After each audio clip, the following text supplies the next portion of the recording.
Olá pessoal, estamos de volta para mais uma aula de Direito Penal Parte Geral, continuando a temática causas e concausas.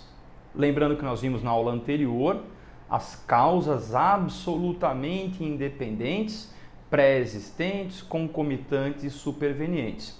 E pudemos entender da aula anterior que as causas absolutamente independentes, elas estão sendo conceituadas assim porque elas têm uma comparação com uma outra causa, chamada de concausa, uma outra conduta. São condutas paralelas e independentes, absolutamente independentes, que têm o mesmo propósito. Porém, só vai ser chamado de causa aquele que chegar no resultado. Aquela que chegar no resultado é uma causa, aquela que não chegar é uma concausa. Se a causa que chegar no resultado, certo, for anterior à outra, ela é pré-existente. Se for ao mesmo tempo, ela é concomitante. Se for posterior, ela é superveniente. Perfeito? E nós vimos, na verdade, que como elas são absolutamente independentes, elas não têm nexo causal, ligação. Esse responde pelo resultado para o que deu causa, esse fica na modalidade da tentativa. Perfeito? A partir de agora, nós vamos falar sobre as chamadas causas relativamente independentes.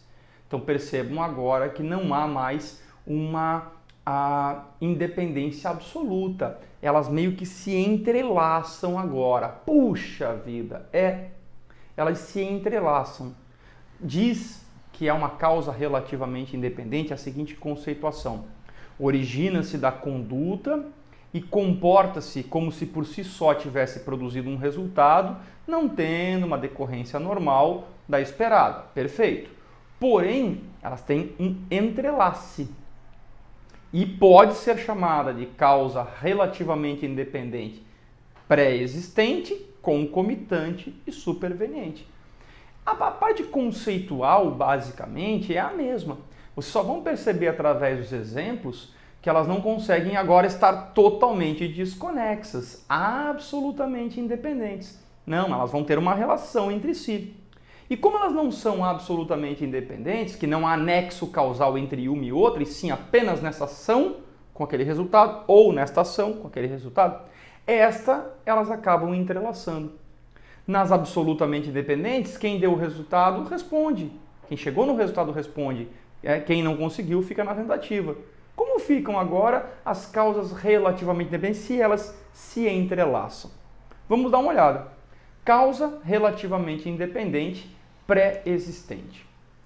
A desfere um golpe de faca na vítima que é hemofílica e vem a morrer, obviamente, em face da conduta, da facada, somado à contribuição do seu peculiar estado fisiológico, que era a hemofilia. Hemofilia, quem é jovem e não conheceu na época, o ativista Betinho, que faleceu depois soro positivo, HIV, ele era hemofílico. A hemofilia, ela dificulta a parte da cicatrização, da coagulação do sangue. Então, um pequeno corte pode haver, obviamente, um enorme sangramento, uma hemorragia, a pessoa pode ir a óbito. Então, parem para pensar comigo. A ação do rigueto sobre a vítima, a conduta do rigueto sobre a vítima, é a facada. A pessoa morreu da facada? Sim, ela morreu da facada. Mas ela morreu da facada porque ela possuía um problema pré-existente à minha facada. Certo? Ela tinha a hemofilia. Percebam que elas não são causas absolutamente independentes. Elas são causas relativamente independentes. Eu nem preciso saber disso, eu vou saber depois que elas eram relativamente independentes. Até porque duvido que se eu tinha a intenção de dar-lhe uma facada, duvido que se eu soubesse que ele era hemofílico eu não daria. Se eu tenho um ânimos de atingir o bem jurídico vida, eu vou atingir igual, certo? Ah, não, mas ele é hemofílico, logo eu não daria a facada. Não vai acontecer dessa maneira, todo mundo sabe disso. Então, automaticamente, eu pergunto para vocês, quem deu causa à morte? Quem deu causa fui eu. Eu dei a facada. Mas é chamado de causa relativamente independente pré-existente. Porque a efetiva morte desse cidadão com a minha facada se deu em razão de um problema anterior, que era a hemofilia. Perfeito? Vou dar um segundo exemplo. Causa relativamente independente, concomitante, ou seja, que acontece ao mesmo tempo. Por coincidência, atuam exatamente no mesmo instante em que a ação é realizada. A atira na vítima B, que assustada sofre um ataque cardíaco e morre, ou que está sofrendo um ataque cardíaco. Nós tivemos um exemplo na cidade de Itajaí, Santa Catarina, onde houve um assalto num açougue, certo? Onde o ladrão entrou no açougue e disse: é um assalto, com a arma em punho. E quando ele falou é um assalto com a arma em punho, o açougueiro, o proprietário, que era o Pedro, chamado açougue do Pedrão, quem é da região aqui vai saber, teve um ataque cardíaco e foi a óbito. A pergunta é, para vocês que ainda não estudaram a parte especial do direito penal, quando eu vou roubar alguém, subtrair a coisa alheia móvel mediante violência ou grave ameaça, eu tenho uma pena de 4 a 10 anos de reclusão. Quando eu vou matar alguém, homicídio, matar alguém, 6 a 20 anos. Porém, quando eu vou roubar alguém e para tal eu a mato, eu respondo por um crime chamado latrocínio, 157, parágrafo 3º, que tem pena de 20 a 30 anos de reclusão. A pergunta é, o cidadão que entrou no açougue, anunciou o assalto, concomitantemente o açougueiro teve o ataque cardíaco e foi a óbito, responde pelo quê? Responde pelo resultado. Latrocínio, porque a causa da morte foi o ataque cardíaco relativamente emaranhado com a conduta dele. Eu sempre digo de forma irônica, didática, que se ele tivesse entrado lá e tivesse me dado 1 quilo de picanha, o Pedro não teria tido um ataque cardíaco.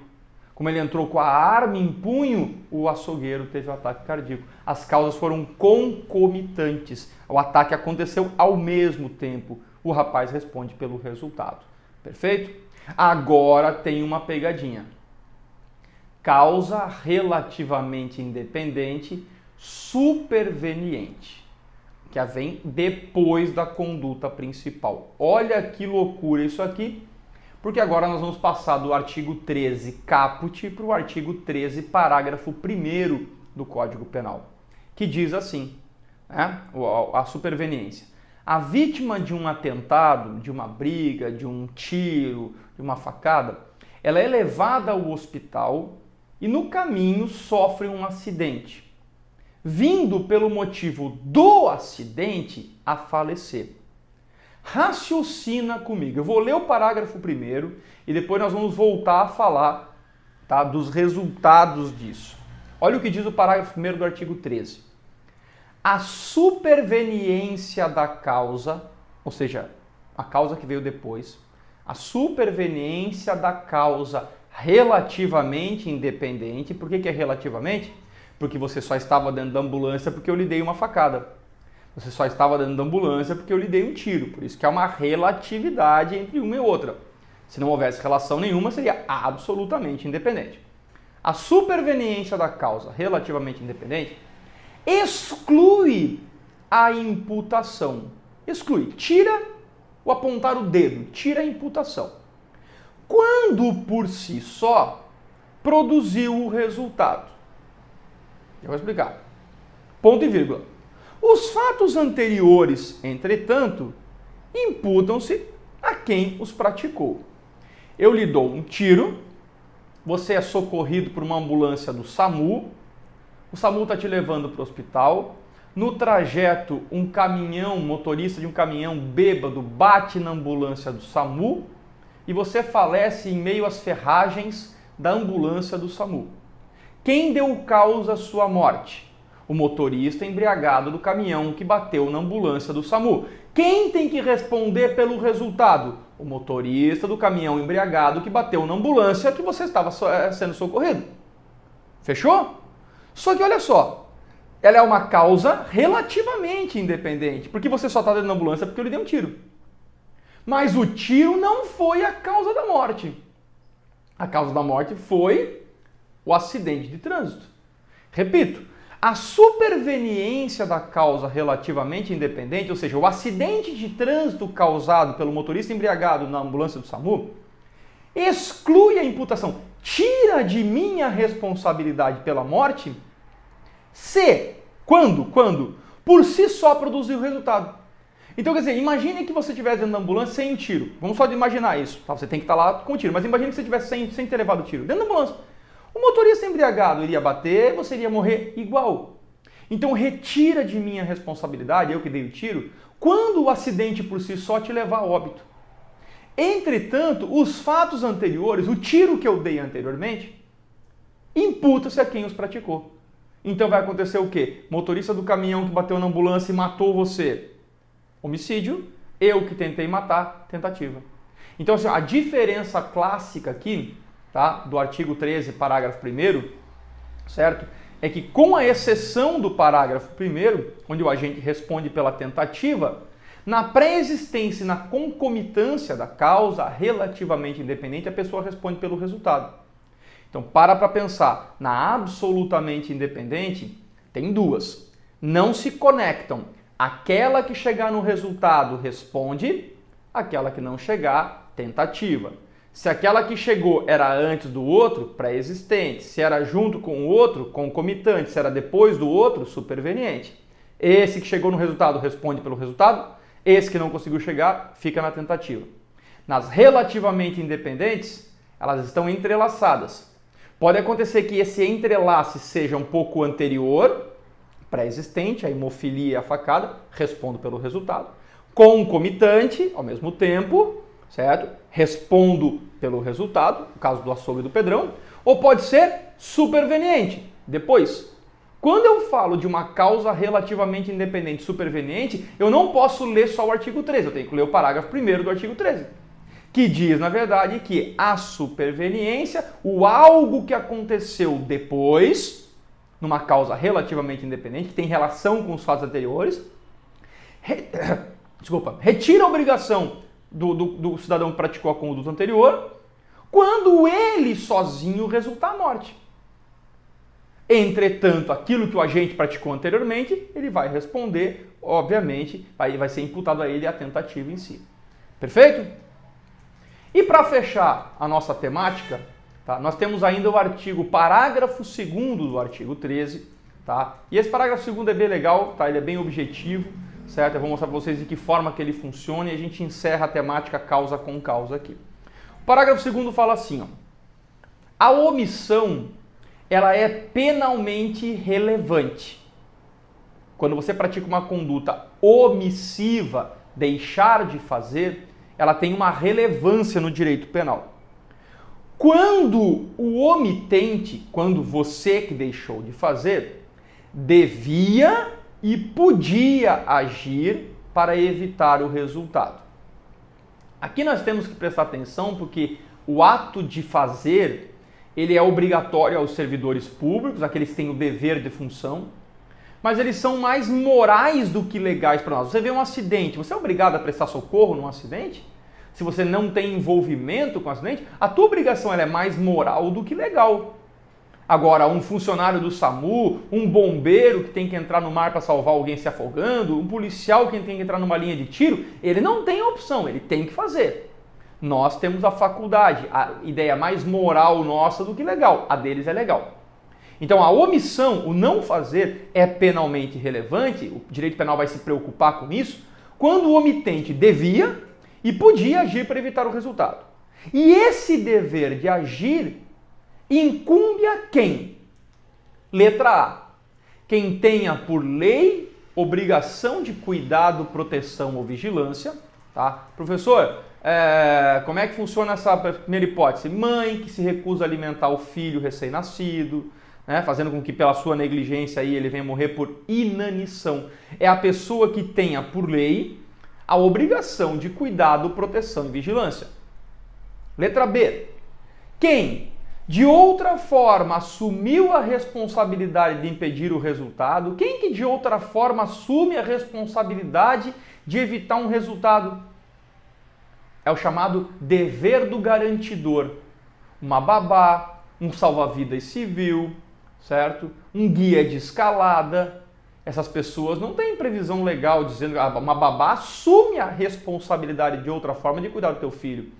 Um salva-vidas civil assume, militar tem compromisso, civil não. Um guia de escalada, um guia turístico tem obrigação de cuidar de você. Então, letra B, esse critério. E a letra C, quem tem o dever ainda é quem, por seu comportamento anterior, criou o risco da ocorrência do resultado. Então, se você se envolve num acidente comigo, tens que prestar socorro, senão você comete um crime de omissão de socorro. Agora, se você vê um acidente, você tem um dever legal, dever moral, desculpe, né? Mas não um dever legal necessariamente, tá? Bom, vou dar alguns exemplos, né? O critério adotado pelo Código Penal brasileiro é que esse parágrafo 2º ele é chamado de rol taxativo, só nessas 3 hipóteses que eu acabei de ler, A, B e C. Não estando nas alíneas do parágrafo 2º, não tem o dever jurídico, né, de agir e não responde pelo resultado, certo? Poderia responder somente pela própria omissão, porque a ideia aqui é se preocupar com o resultado. Quer dizer, você tem uma obrigação legal de cuidar do teu filho, não cuida, morreu, vai responder pelo homicídio. Você é uma babá, tem que cuidar da criança, não cuidou, morreu, vai responder pelo homicídio. Você criou um comportamento anterior, você teve um comportamento anterior que gerou o risco do resultado e não prestou socorro, vai responder pelo resultado morte se a pessoa morrer, certo? O Brasil ainda, né, tem o chamado critério judicial, certo? Que foi adotado pela doutrina, que diz que o dever não resulta apenas em fundamentos positivos, e sim na exigência do solidarismo do homem para com os outros homens dentro da comunidade. A ideia do compromisso moral, além do compromisso legal. O critério chamado judicial, a doutrina adotou. O critério legal, o Código Penal adotou, dizendo que o parágrafo 2º é taxativo e só tem obrigação de prestar socorro quem se incorre na letra A, B e C do parágrafo 2º, tá? Dei o exemplo da letra A, quem tem obrigação, né, de cuidado, no caso a mãe que se recusa a alimentar o filho. Dei o exemplo da letra B, chamado de dever de garantidor, eu vou cobrar na prova esse termo, dever do garantidor, babá, salva-vida civil, guia turístico. Na letra C, né, a letra C que diz que com seu comportamento criou o risco da ocorrência do resultado, nós vamos chamar a nota aí ingerência de norma. Ingerência de norma. O que é isso, pessoal, né? Quem por uma brincadeira esconde um remédio de um cardíaco, um asmático, tem o dever de socorrê-lo e impedir sua morte. Eu vou dar um exemplo prático aqui que aconteceu, salvo engano, na USP, São Paulo, salvo engano na USP, onde alunos jogaram na piscina daquela universidade um calouro de medicina. E aquele calouro foi a óbito por afogamento. Quem jogou o calouro na piscina criou por seu comportamento a obrigação de perceber que ele não sabia nadar, pular na água e salvar.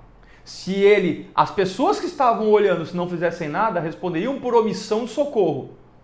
Mas ele, não pela morte, mas o agente que empurrou tinha o dever de pular e salvar. Isso é ingerência da norma. A linha C, parágrafo 2º do nosso artigo 13. Perfeito?